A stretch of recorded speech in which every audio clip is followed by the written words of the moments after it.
So why would somebody want to do this? If you look at the problem we're trying to solve is we have nodes out in the wild spread out geographically, and we need to get block data. That's it. That's all we need. And for a node in Singapore to call an Arbitrum node in the US or in Germany, we've noticed latency problems and all that like. So this Cloudflare solution is let's get edge deployment. Let's do it close to the nodes that we have so we have the minimum amount of latency. And then let's also implement a way that we can have no server infrastructure that we don't want. So like if I want to run an ARB node, I can run it and I can still use this proxy in front of it to allow me to proxy my ARB node, and I can add some failover. So I can add the Arbitrum public RPC to this worker, and it'll load balance between those. So it'll spread the load around. Now, we looked at ARB node runners and Alchemy, config shufflers, I'll call them, right? These people that are doing it both ways. So like I took that and I basically said, how can we leverage both of those and come up with the highly available, redundant, geolocated solution that doesn't break the bank? And Ben and I have been running this now for a month or a little more than a month. And I think I got charged like $20 for the RPC calls that I made. And I have a new version coming out that will reduce that as well. But at a minimum, it's $5, right, for your pay as you go. And then it's going to be an additional usage fee. And we have a little bit of misuse in the code right now, and we're cleaning that up. But again, at most, I think it was like $15-20 that you're going to end up paying at the end of the month. Sorry to interrupt, but I just wanted to make a quick clarifying point on Cloudflare's worker pricing. $5 is the base rate, and there are usage limits that you should review to make sure that you can account for all of the costs. As a rule of thumb, KV namespace will add additional costs. The reads and the writes are additional costs, and the additional costs are on top of the base request limit. All right, let's get back to the video. We know the problem, right? We know the issues. Now we're going to talk about what is it going to take to get it set up. Just to let everybody know how we got here, I've had to create an account with Cloudflare and add a credit card, and then we've come into the plans page and subscribed to the pay-as-you-go plan. So that's where we are now. That's right. Yeah. So we're going to start first with a test environment. So we'll set up the code, the configs, we'll get everything going, and then we'll run some tests to prove that the RPC calls are working.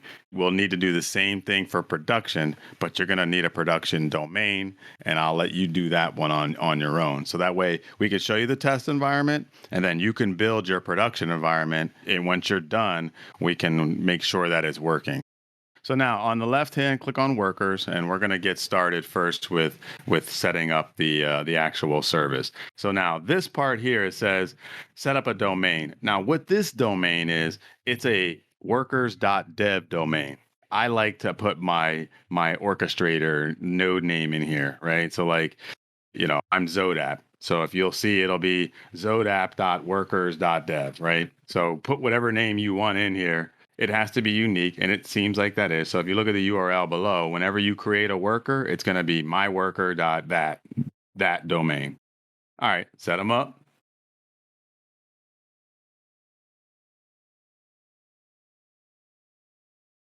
Now, we're going to create a service.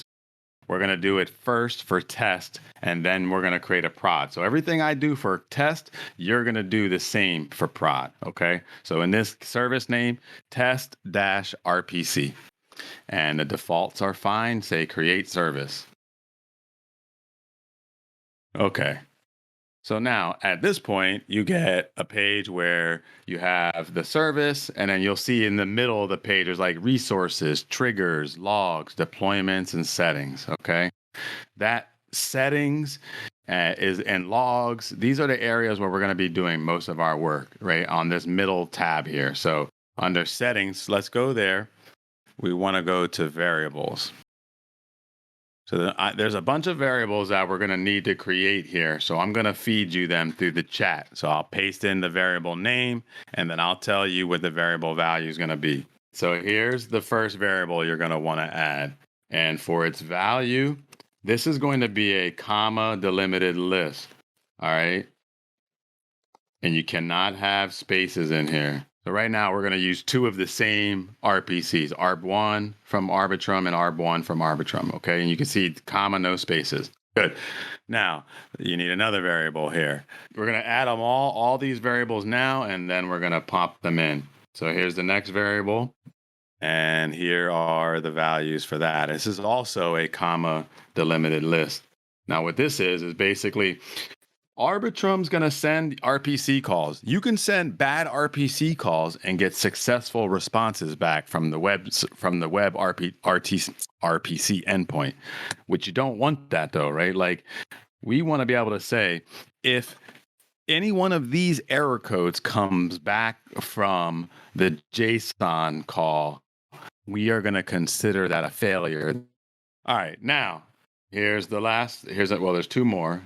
This one is this is a fallback arb RPC URL. So if the entire list of URLs that you've provided in that arb RPC list fails, this URL would be your fallback URL, meaning that this is the only thing that you can use in the event all of those other fail. So what we've done in this one is we use the community arb node for the fallback URL. So if the public stuff and the alchemies and all that fails, then the last hope is for Koonsman's community node.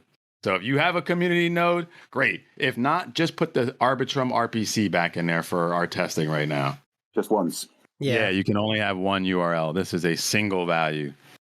So, and if you look at the variable names, they have underscore list to indicate comma separated, or they have like underscore URL where it's a single value.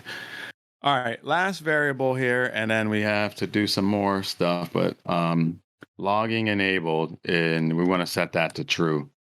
And then once you add those variables, you can hit save. So now if you, on the left-hand side where it says workers and there's a little triangle, if you expand that triangle, there's a KV, click on KV, key value store. So we're going to create two namespaces right now. Here's the first variable, prod underscore RPC error list. And then the same with test underscore. Okay. So what we're going to do is we're going to set up a test environment, and any test errors are going to go into this bucket. Any prod errors are going to go into the prod bucket. And it's really not errors. All it does is it actually reports the node that fails. So if the node fails, you simply go back to that list and then you can remove them. And we'll get to that in a second. Okay, so now we're good. Let's go back to workers. And we're going to click on test RPC again. And we're going to click settings. We have one last set of variables to do, and then we'll be done with the settings part. So if you scroll down, we're going to have to map a binding to that key KV namespace. So the variable name for the KV is RPC underscore error list. Okay. And then the value, you're going to choose the list you want. In this case, it's test, right? We're going to want to use test. Now you hit save. So at this point, the configuration is done. You've set up your error list, you've set up your variables. Now what we're going to do is if you scroll up and click on resources, we're going to want to hit edit, quick edit on the left-hand side or the right-hand side. This is the code that currently runs right now. Okay, and that's not what we want. Obviously, that's just a hello world app. Hit send for a second just to see it work. You see the little blue button? Yeah. Okay, so we know it's working. Now, what I'm going to do is I'm going to paste in this code for this worker. Now, I'll be publishing this on GitHub, but just until that's out on GitHub, I want you to keep a local copy of it. Replace everything that's in there and paste that code into that. And then hit save and deploy. So now at this point, you've now installed the code. So we are ready to start testing the RPC endpoint. So I'm going to send you the same little sample test that I had, right, to prove that it's working. So if you see, I pasted in the chat the RPC call that I want you to copy. And then if you go back to that quick edit, you want to change it from a get to a post and paste in that message there. Now, you could take, if you see that URL at the top there, you could take that and use that as your RPC node in your configuration. Obviously, setting up a custom domain is better. But I wanted to walk you through quickly what it means in these logs here. And then I want to walk through a couple little test scenarios to simulate what might happen in production. Okay. If you look in the bottom there, do you see where it says logging enabled true, RPC list, failure list, RPC URL? Like that has the words config in front because that's what you configured in the actual UI. So if anything looks wrong there, this is your chance. It tells you what it's configured with. So if you see like a space in the URL and you're wondering why things aren't working, those are the places that you want to look first. So that at least prints out the configuration. And then you'll see below incoming requests. It's going to tell you what you told it.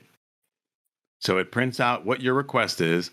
And then you'll see some other logs, and they're not as important, but what I want you to really focus in on is fetch RPC URL winner equals. That's telling you which RPC URL was used for that request. But if you see the RPC error list, you see it says list complete, keys are blank. Yeah. There's no failed URLs in this list at this point in time. So if there were a failure, you would see it in that keys section there. It would show the actual RPC URL that's broken. And if it's in that list, it's not going to take traffic. Here's one thing I want you to do. In that body where it says net version, I want you to take the first N off. So we're going to simulate an error here. But this error is not going to take the node out because it's not an error the node is not down when you do something like this. So hit send here and you'll see an error come back. Now you'll see 200 okay, right? But it still returned. It's a successful request, but it's a failed message, meaning it didn't work on Arbitrum, but it was successful for our app. But you see that code there, 32601, the minus 32601. It's on the right-hand side. Yeah, I see it.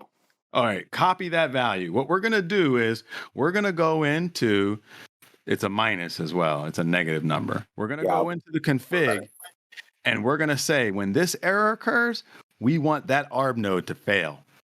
All right, so now on the left-hand side, if you see test RPC and go to settings, and then your error settings under variables. All right. Okay, so now you see what we did is we went in and we said, okay, this is a failure. We're going to treat this as an Arbitrum outage now, okay? So go ahead and save it. This is not the way you want to run, but this is just so that I can show you what happens when a failure occurs. So now let's go back to resources and we're going to do a quick edit. And then if you go ahead and paste the test message in here again, and it's a post, remember. Take the N out again. Take the N out and then submit it. And what we're going to see is error is true, right? And then through an internal server. Now, this time it actually failed. Now, if you click on test RPC again on the left, we're going to go over and look at the failed error codes or the failed errors. Go to settings. And then scroll all the way down to KV and then click on test RPC error list. And that guy should be in there now. And there he is. So now, since we only have one ARB node defined, if you submit another request, it's just going to blow up because we've marked him as failed. So if you want, now this is one thing that I wanted to point out is in production, if you got, 3 alchemies and 2 Arbitrum RPC URLs in there and one of your alchemy fails, you'll still run. It'll just load balance to all of them except that one. So if you want to get them back in, we don't have an alert mechanism in place yet. So you'll have to come take a look at this. And as you saw with mine, I had 4 failed nodes, but I still ran without failure, right? Because Ben and my theory is, and we're going to test this, is that we don't even need Alchemy. We suspect if we just run Arbitrum's public RPC, you don't need anything else. The fact that it's rate limited by IP, these Cloudflare workers run on the edge and they are geo-located. So the likelihood of the same edge agent taking all of the requests is virtually zero. So there will be already distributed by computing edge agents, which is like 400 for Cloudflare. So you're probably never going to get rate limited because of the Arbitrum IO. But, I like to add some assurances. So I have a bunch of Alchemy, and I was paying for an Infura that I was using, and I had that into the mix. And then I have my Zode app in the mix, and I have the community node as fallback. So you have to determine what makes sense for you. But what I will caution you with is that the Fort Koonsman API, any Contabo-based RPCs, and I would argue Hetzner might be subject to it to some small degree. We call it block drift. They start to get behind a little bit. Alchemy and Infura do not have that problem. They never fall behind. So what you'll see is if your node gets a block from Alchemy and then it happens to go to like Fort Koonsman and he falls behind, you'll get a message saying, hey, this block's not found. For one call, that's okay. But if you continually see that, your node will go down. So I would encourage you to try not to use public ARB node or Contabo-based ARB nodes in your main list. Use them as fallbacks, but you can decide whatever you see fit. No, that makes perfect sense. So this is it, my dude. Now here, if you click on the 3 dots,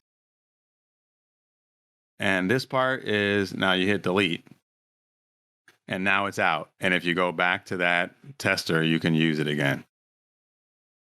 Now, we don't want to do that, right? We want to go, let's take that error code out of the RPC so that we're not testing anymore. So settings, variables, edit.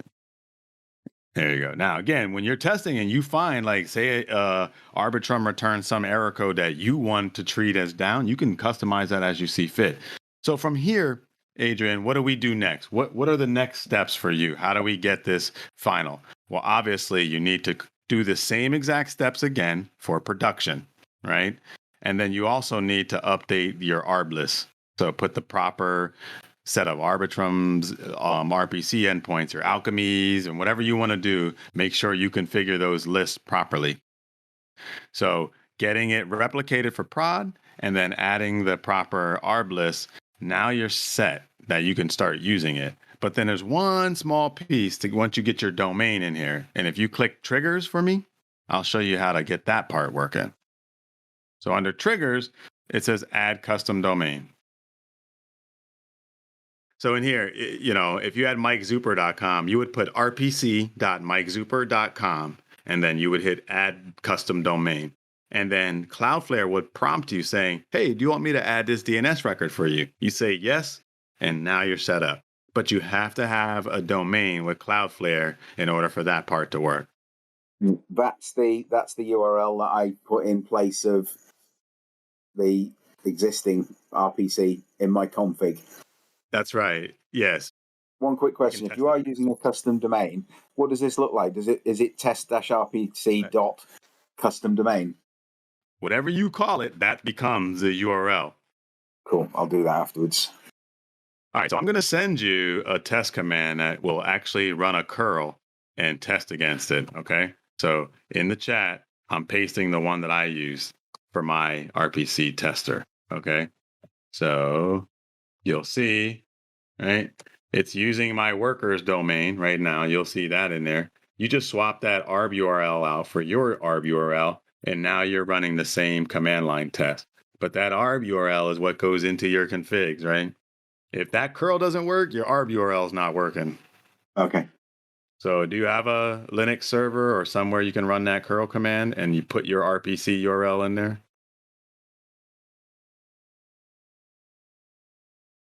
Boom. There you go. Cool. 0xA4B1, man. You're rocking and rolling. Now, I want you to walk through the production setup, but once you get your domain set up, you take that domain and you put it into your Livepeer config and restart the node. You never have to restart your nodes again. If you go into settings here and change your RPC URLs and hit save, it just dynamically picks it up. No restarts necessary. That's nice. Yeah, man. Oh, Ben yeah. using that feature. Oh my God! I Oh, mean, yeah. we've all been there, shuffling nodes, restarting them, changing alchemies. Like, it's a nightmare. Yeah, that's good that you can All just right, put the so run we're good. URL Let's in. go back to services. If you want to, I want you to create the service, and I'll walk you through. And don't forget, the chat is still there with all the steps, right? Yeah. And this one's prod RPC. Yep, everything prod where it was test before. Okay, and then settings, variables. I need to add in all these variables. Where did we use the prod RPC That's error for list? the KV. Oh, we created those, didn't we? Yeah, those are created. You need to bind them now to the new service variables. Yep, scroll down right there. Oh, so you've got to do it again, both of them again. No. You want to use RPC error list as the name, and then you map prod as the value, because each service needs a namespace. So this is the name, but then you're going to use prod for this guy, not test. Yeah. And then we need the code, don't we? So yeah, the code is next. Resources, quick edit. That was it. Quick edit. Yep. Put that in there. Save and deploy. Now you're done. Okay, and then you put that in, didn't you, just to test it? Yes, sir.